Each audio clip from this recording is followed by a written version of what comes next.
Hello, this is Emperor of the Great Unknown, and this video is going to be about looking at the morale buffs and debuffs of Attila. I'm in the pack file manager here, opening up the Attila data pack.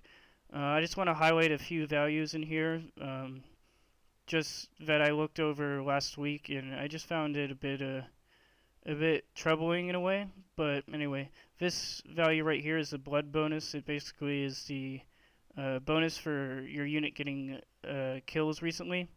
It doesn't exist in Attila Total War.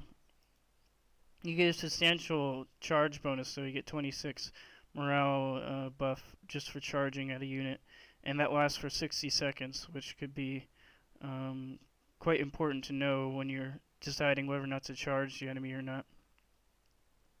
Also, which I think is quite nice, is the difficulty modifiers for morale. They're all set to 0, so you know, if you can't really blame losing a very hard battle on morale buffs anymore. I'm not sure about the melee buffs, but we're just focusing on morale for now. And the extended casualties, these are penalties that happen over time. So you got that there. And you get these losing combat penalties, not really that large, I mean, -9, but losing men over time is much more significant. Also, fighting cavalry, this applies to skirmishers and light infantry. It's not that significant of a debuff. And recent casualties, you don't get any morale penalties for units losing men like quickly. Within 100 seconds, according to this. And also the total casualties, like -64 for losing 90%. They're quite significant once you get up there, at least compared to other debuffs. In army destruction, this is when you lose most of your army and your units rout at the end. Even if they're like full stacks, it's -45. That's kind of equivalent to losing 70 or 80% of your men in each unit. You don't get any debuffs for getting attacked by artillery or projectiles, or for having the unit captain die. And you don't get any debuffs for getting exhausted in battle, which is a bit shame. I think the kind of most revealing stat here is you don't get any morale debuffs for having exposed flanks. I mean, none at all.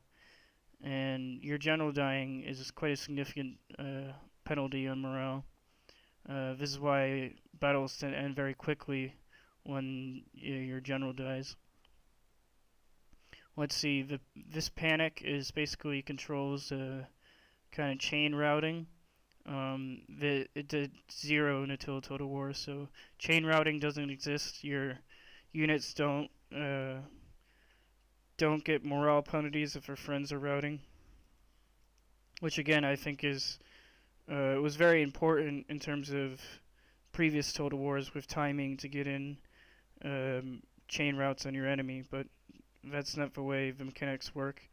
Also, you don't get any bonuses for having secure flanks or being on top of a wall or being on top of a hill. You do get a small bonus for being in like a town square though. And also you don't get any morale penalties for hitting your own units with your missiles. But of course you don't want to shoot your own units anyway, but let's see, what else do we got here?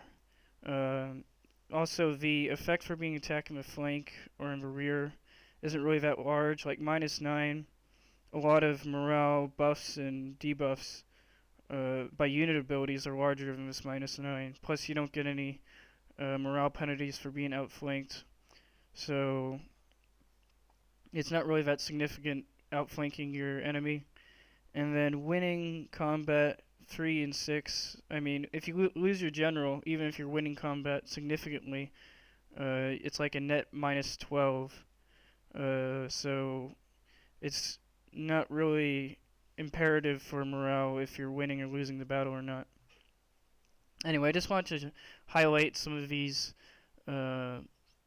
issues, I would say, with the current battle setup. It's very focused on casualties taken by a unit and like unit abilities like buffs and debuffs. Like if you know the fire arrows give -9 morale, and whistling arrows give the same or something similar, and then you get like the war cries and the steadies. So currently, the current build in Attila, it's very focused on casualties and kind of unit ability debuffs rather than positioning and like situational kind of battlefield grounds and stuff. I'm not a big fan of a system. I've never really been a big fan of the special abilities. I kind of like the old Total Wars where you just had the formations, and there's a lot more about kind of timing your attacks or outflanking units. But this Total War, it's kind of more about getting in the abilities and killing the enemy. But let me know what you guys think. Obviously, this could all be modded away or changed later. But just in case you guys were wondering why, like, for instance, units route at the end of battles or chain routes don't happen until this is why. I'd say it's a lot more watered down compared to the previous Total Wars. But anyway, it was just a quick video highlighting these issues. This has been Emperor of Great Unknown, and I hope you were enlightened by this newfound information.